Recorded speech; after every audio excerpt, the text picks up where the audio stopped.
જય શ્રી કૃષ્ણ મારા વાલા મિત્રો, સ્વાગત છે તમારું કાજલ કિચન કુક્સમાં। આજે હું લઈને આવી છું દહીંના રાયતાની રેસીપી। સૌથી પહેલાં આપણે દહીં લઈ લઈશું અને દહીંને આપણે સારી રીતે ફેટી લઈશું।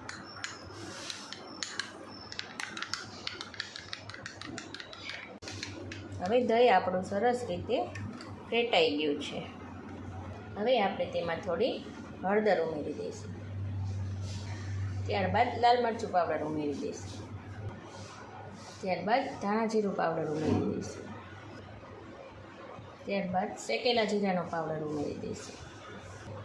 ત્યારબાદ મીઠું ઉમેરી દઈશું। હવે આપણે સરસ રીતે તેને મિક્સ કરી લઈશું।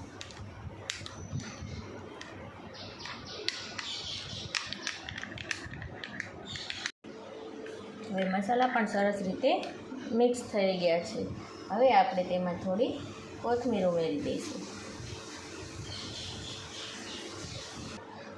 તેને પણ આપણે મિક્સ કરી લઈશું। હવે આપણું દહીંનું રાયતું સરસ રીતે તૈયાર થઈ ગયું છે। જો તમે જોઈ શકો છો। જો તમને મારો વિડીયો ગમે તો લાઈક કરો, શેર કરો અને મારી ચેનલને સબસ્ક્રાઈબ કરો।